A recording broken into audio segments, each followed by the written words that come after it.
You everybody for coming to the Aaron Torres podcast YouTube page. If you could do me one quick favor, see that little black subscribe button on the bottom of your screen? Go ahead, hit that little black subscribe button. Really does help this channel grow, my audience grow, and I appreciate it more than you know. Also, quick thank you to our presenting sponsor, Betfred Sportsbook and the Betfred Sportsbook app. Bet $50 on any game. Get up to $1,111 in free bets courtesy of the Betfred Sportsbook. Thank you again. Now, here's the video that you came here for. So let's keep the party going. And I'll be blunt. It is not often that I feel the need to really break down a team that was 1-11 the year before.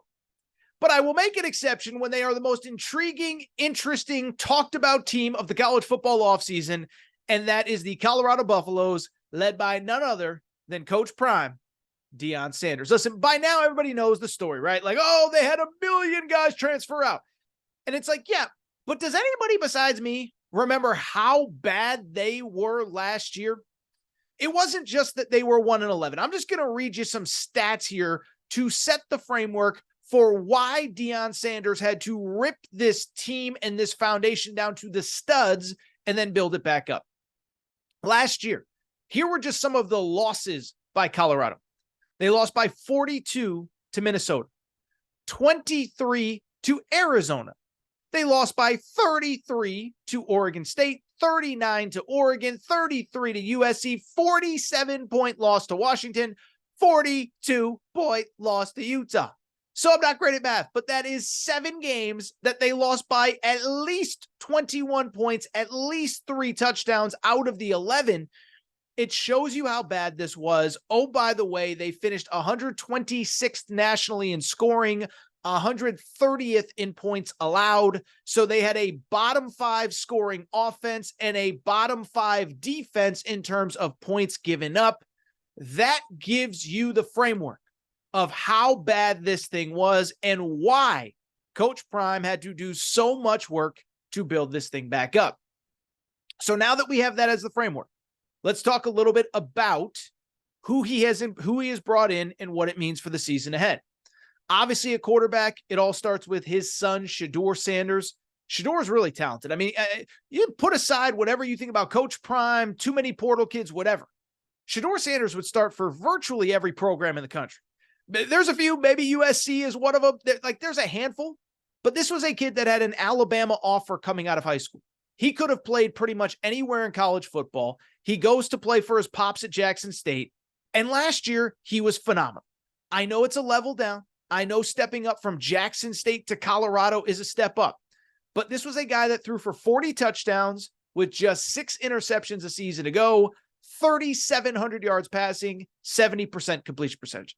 I don't care if it's Pop Warner, high school, FCS, Division II, college, NFL. 40 touchdowns, 6 interceptions on 70% completion percentage is pretty good. And the good thing is he will have plenty of talent around him at Colorado. By now, you probably know most of the names, but first of all, from the high school recruiting ranks, Dylan Edwards, former 4-star running back, had been committed to Notre Dame, flipped to Colorado, Coach Prime.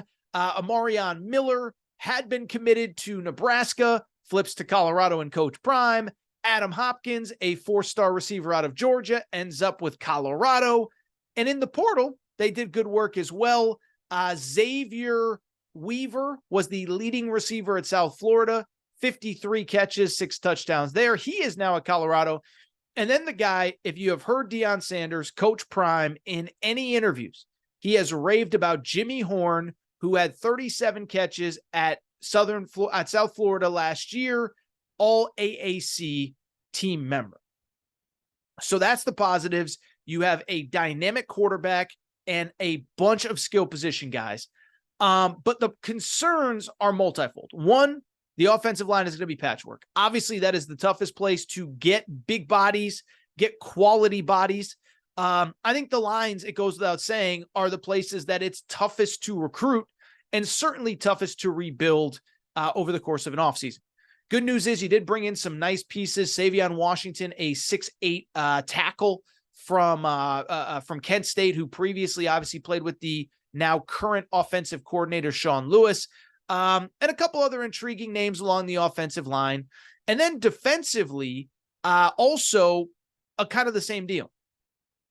Tough to find big bodies, tough to find good bodies. Colorado did about as well as you could ask. Name to know there, Jordan Dominic, 9.5 tackles for loss, 7.5 sacks at Arkansas a year ago. They also had Taj Alston from West Virginia, Derek McClendon from Florida State, Amari McNeil from Tennessee, Shane Cokes, an all Ivy League guy at Dartmouth. So they at least added quality bodies. Now, again, bluntly, I understand how all this works. Is it enough to beat USC and Oregon and all these teams? I don't know, but at least the talent level has been upgraded. Same at the linebacker position, where you added a bunch of pieces from SEC, ACC schools, most notably there, Brendan Gant from Florida State started a couple games last year. Levante Bailey played at Clemson the last couple of years. And then the secondary should be the strength of this defense. Travis Hunter, we all know about, probably going to be a first round, probably going to be a top 10 pick in the 2025 NFL draft.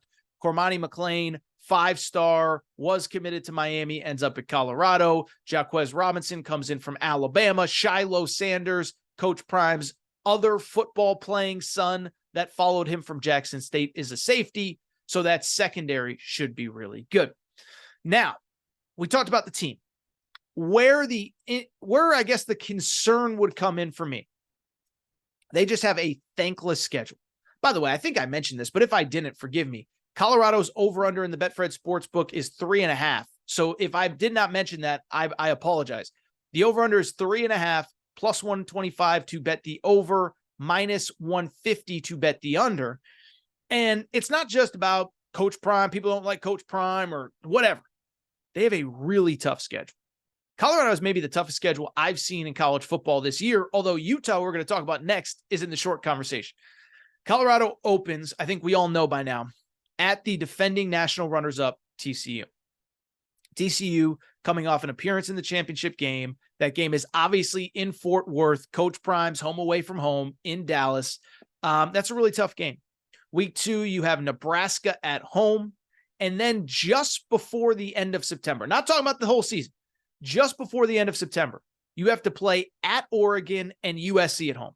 So you're playing the defending champs, Nebraska, at Oregon, USC. That's all before the end of September. And so beyond that, that's just the end of September. After that, here are some of the other games that are on Colorado's schedule that are noteworthy. You have at UCLA, middle of the season, Oregon State at home, at Utah to end the year. And even a team like Arizona, which we'll talk about momentarily, is a program on the rise.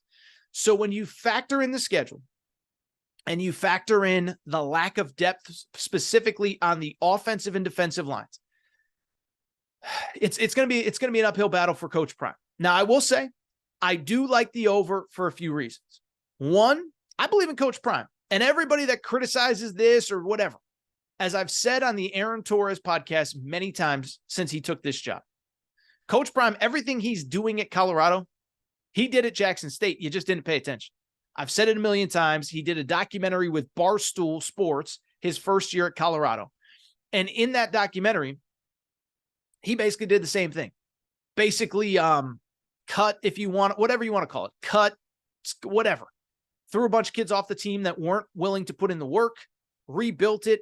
By year 2, they were awesome, okay? I think the final 2 years, if I remember my stats correctly, 22-3 overall, 22-2 against FCS programs. Guy can coach. Bottom line, end of story. And the other thing is, I do think while the Pac-12 is really good, I think there's enough toss-up games where they can get to 3 wins. They have Colorado State early. That's the only real easy, should be a win. That's the only one that should be a win in September. At Arizona State, Stanford at home. Those are the kind of games that you got to win. At Washington State, Arizona, the tough games, you got to win at least a few of those toss-ups. But bottom line is, in a lot of these games, they're going to have the better quarterback. They're going to have the more dynamic skill position guys. I'm going to go over 3.5 with Colorado.